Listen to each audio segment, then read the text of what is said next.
วัสดีครับเพื่อนๆครับวันนี้ครูจะพาเพื่อนๆมาทำกระบะปลูกผักสำหรับคนในเมืองนะครับไม่มีพื้นที่ปลูกที่เป็นบ้านจัดสรรทาวน์เฮาส์ก็ดีมีพื้นที่จำกัดวันนี้สำหรับคนรักการปลูกโดยเฉพาะครับครูจะพาเพื่อนๆทำกระบะปลูกผักแบบยกพื้นครับจะเป็นแบบไหนนั้นดูให้จบครับจะได้ไอเดียจากครู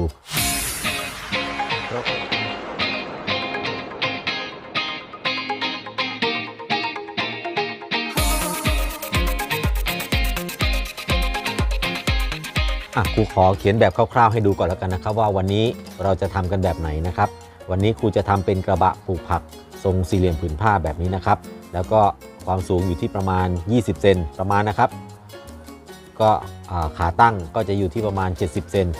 แบบนี้นะตรงส่วนกลางก็มีขารับอีกส่วนหนึ่งนะครับซึ่งก็จะได้ช่วยรับน้ำหนักจะเป็นอย่างนี้นะครับลักษณะจะเป็นอย่างนี้เลยนะแต่ความกว้างความยาวเท่าไหร่นั้นเดี๋ยวดูครูทำแล้วก็ทำตามครูครับรายละเอียดต่างๆครูจะบรรยายไว้ใต้คลิปนี้นะครับมาลงมือกันเลยครับก่อนอื่นขอแนะนำเรื่องการใช้ท่อก่อนนะครับวันนี้ครูจะใช้ท่อขนาด1 นิ้วนะครับซึ่งจะทำเป็นโครงสร้างหลักของงานวันนี้ความหนาอยู่ที่ 13.5 นะครับก็เลือกซื้อเอาแต่ครูจะใช้อยู่2 บริษัทเท่านั้นนะครับซึ่งจะมีความเชื่อมั่นในเรื่องของมาตรฐานหน่อยนะอีกส่วนที่อยากแนะนำก็คือเรื่องของกรรไกรตัดท่อ PVC ไม่แนะนำให้ใช้เลื่อยนะครับเพราะใช้เลื่อยเนี่ยตัดแล้วไม่ค่อยตรงแต่ถ้าเกิดใครไม่มีเลื่อยก็ใช้เลื่อยได้นะครับแต่ว่าถ้าหากว่าใครสามารถซื้อกรรไกรได้เนี่ยครูคิดว่ามันเบาแรงเราด้วยนะครับแล้วก็ตัดได้ตรงดีด้วยนะครับราคาไม่กี่บาทอันนี้ซื้อมา300 กว่าบาทเองส่วนยี่ห้อหรือแบรนด์ใดนั้นก็สุดแท้แต่นะครับหาซื้อได้ตามไทยวัสดุ Global House หรือร้านขายวัสดุก่อสร้างมีทั้งนั้นแหละนะครับส่วนนี้เราจะทำขากันขาครูกำหนดความยาวไว้ที่70 เซนติเมตรนะครับเรามาเริ่มกันเลยครับ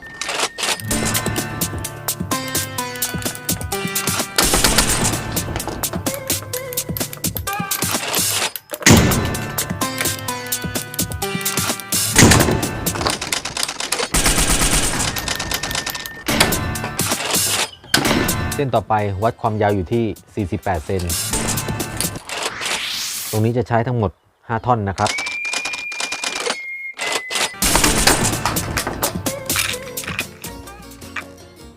12 เซนติเมตรอีก6 ท่อนโอเคเรียบร้อยแล้วหลังจากที่เราตัดอุปกรณ์ในการทำกระบะเรียบร้อยแล้วนะครับมาทบทวนกันหน่อยว่ามีอะไรบ้างนะครับส่วนแรกนี้ความยาว70 เซนจะทำเป็นขาของ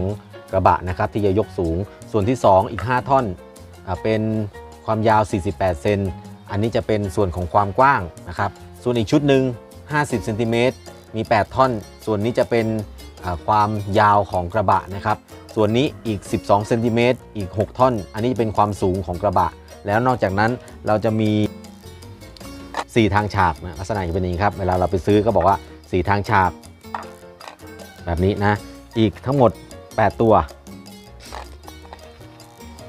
แล้วก็5 ทางฉาก5 ทางฉากคือแบบนี้นะครับจะมี1 2 3 4แล้วก็ส่วนตั้งอีกส่วนหนึ่งเป็น5นะ5 ทางฉากอีก2 ตัวอีกตัวหนึ่งคือเป็น4 ทางอันนี้ไม่ได้เป็นฉากเป็น4 ทางเฉยๆแบบนี้นะครับ4 ทางอีก2 ตัวยังขาดอีกส่วนหนึ่งก็คือส่วนที่เราจะเอามาปูพื้นนะครับก็จะมีกระเบื้องกับส่วนที่เป็นผ้าที่เราจะมาปูพื้นนะครับที่ขาดอยู่นะวันนี้คงจะไปซื้อไม่ทันและเย็นแล้วเดี๋ยวครูจะประกอบไว้ก่อนแล้วเดี๋ยวพรุ่งนี้เรามาต่อกันนะครับโอเคเรามาประกอบกันเลยครูจะเริ่มเอาส่วนที่เป็นส่วนกรอบก่อนแล้วกันนะครับ50 เซนติเมตรวางให้ดูคร่าวๆก่อนแล้วกันนะวางตรงนี้ตรงส่วนนี้จะเป็น4 ทางแล้วก็ส่วนหัวก็จะใช้48 เซน2 ท่อนวางตรงนี้แล้วก็ส่วนนี้จะเป็น4 ทางฉากตรงนี้วางให้ดูอย่างนี้นะครับหายไปอันหนึ่งนี่อันนี้อยู่ตรงนี้นี่นะครับนี่คือส่วนประกอบส่วนหนึ่งทีนี้เราก็มาประกอบกันเลยวิธีประกอบก็คือจับส่วนนี้ตั้งอย่างนี้หันไปอย่างนี้นะกูเสียบไว้ให้ดูก่อนนะเป็นลักษณะอย่างนี้นะครับกลางก็จับตั้งขึ้นอย่างนี้นะครับเสียบอย่างนี้เหมือนกันจับตั้งอย่างนี้เสียบอย่างนี้ไว้ก่อนเหมือนกันเอาไว้ก่อนนะคร่าวๆนะเดี๋ยวค่อยอัดแน่นแล้วก็ตัวริมเสียบตั้งอย่างนี้นะครับอีกมุมหนึ่งก็เช่นกันตั้งขึ้นอย่างนี้เสียบเข้าไปอย่างนี้ลักษณะภาพรวมทั้งหมดก็จะออกมาแบบนี้นะครับส่วนนี้คือส่วนของกรอบบนนะครับส่วนของกรอบล่างนั้นจะแตกต่างกันที่ตรงกลางจะใช้5 ทางฉากทั้ง2 ตัวนี้นะครับแต่ส่วนนี้ต้องอัดให้แน่นก่อนนะครับแล้วก็จะวัดระยะอัดให้แน่นก็ไม่ยากนะครับยกขึ้นมาอย่างนี้เลย นะครับแล้วก็อัดในส่วนของหัวแล้วก็ท้ายโน้มน้ำหนักไปพอประมาณนะครับส่วนนี้ก็ตั้งขึ้นแล้วก็กดลง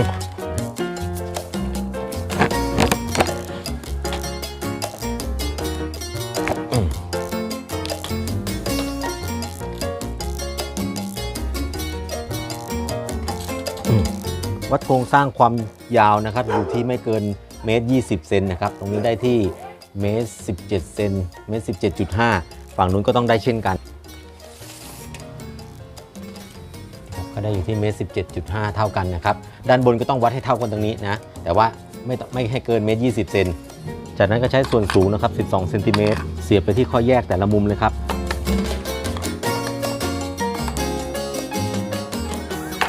ทีนี้ในกรอบล่างนะครับนี่คือกรอบล่างก็เช่นเดียวกันเอามาวางไว้เช่นเดียวกันแต่ในส่วนนี้มันจะมีตรงกลางด้วยนะครับแล้วก็มีหัวแล้วก็จะถูกเชื่อมต่อด้วยข้อต่อ4ทางฉาก4จุด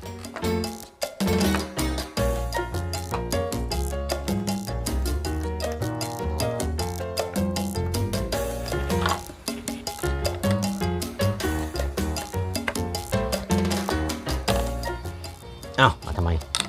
กี้ไม่ถึงคิวตอนนี้ถึงคิวแล้วเอามาเสียบ นี่ครับเสียบไปเลยนะแล้วก็ตรงนี้ก็เสียบเข้านี่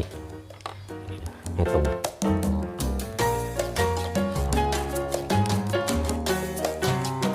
ก็จะได้โครงสร้างที่เป็นแบบนี้นะครับแบบนี้ส่วนอีกแบบหนึ่งตรงกลางจะไม่มีเห็นไหมครับเสร็จแล้วเราก็เอา2ส่วนนี้มาประกบกันนะครับคือส่วนนี้คือส่วนล่างนะครับส่วนนี้คือส่วนล่างนะส่วนนู้นคือส่วนบนนะและที่สำคัญจะต้องวัดนะครับอยู่ที่เมตร17 ครึ่งนะครับให้มันตรงกันเนาะความกว้างก็ให้อยู่ที่58 เซนนะครับก็ต้องให้ตรงกัน2ข้างตัวนี้ก็เช่นเดียวกันโอเคดีหรือจะใช้วิธีเอามาประกบกันก็ได้นะครับจากนั้นก็นำเอาส่วนนี้นะครับพลิกกลับขึ้นมาเพื่อที่จะมาประกบไว้ด้านบนจะเป็นอย่างนี้นะครับให้เสามันลงตรงกัน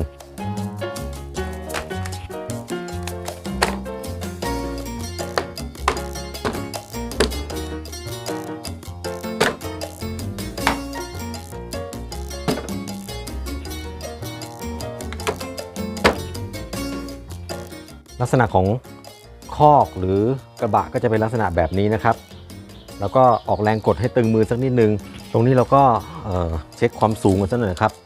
มันจะอยู่ที่ประมาณ22 เซนติเมตรก็ได้นะครับได้ทุกจุดประมาณเอาหรือใครต้องการให้มันเตี้ยกว่านี้ก็ตัดให้มันสั้นกว่านี้อาจจะตัดตรงส่วนนี้แค่เพียง10 เซนติเมตรก็ได้นะครับแต่ครูต้องการ22 เซนเพราะว่าใส่ดินเนี่ยไม่ได้หมายถึงว่าใส่เต็มทั้งหมดนะครับก็จะใส่อยู่ใต้ขอบกระบะนี้นะก็เป็นนั้นว่าได้ในส่วนของกระบะทีนี้ในส่วนของขานี่ครับส่วนขาทำยังไงเดี๋ยวก็พลิกขึ้นมาเลยแล้วก็เสียบลงไปเลยครับก็ยังไม่ต้องกดแน่นเหมือนเดิมเดี๋ยวค่อยกดทีเดียวเช็คความสูงทีเดียว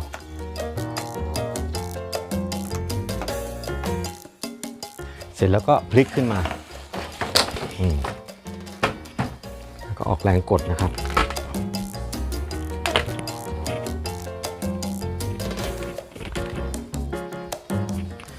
งานยังไม่เสร็จแต่เพียงเท่านี้นะครับ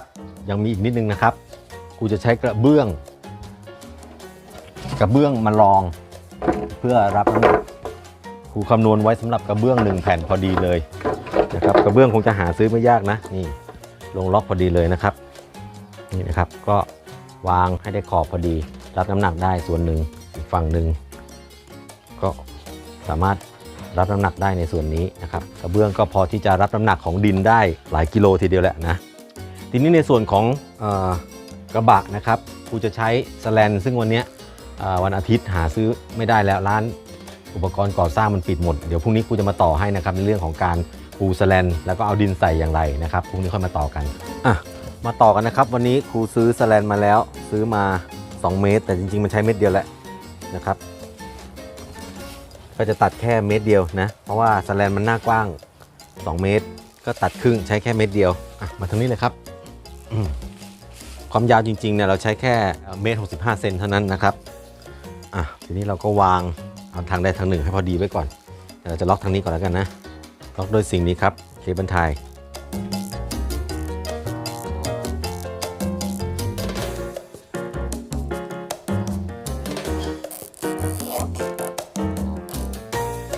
ตรงกลางไว้ก่อนแล้วก็มาล็อกหัวด้าน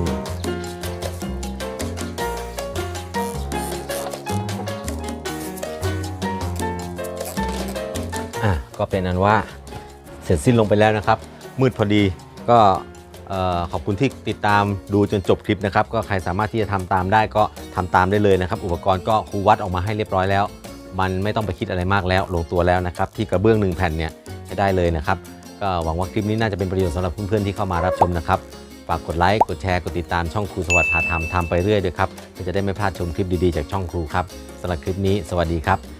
อย่าลืมกดติดตามไว้ตรงนี้ด้วยนะครับ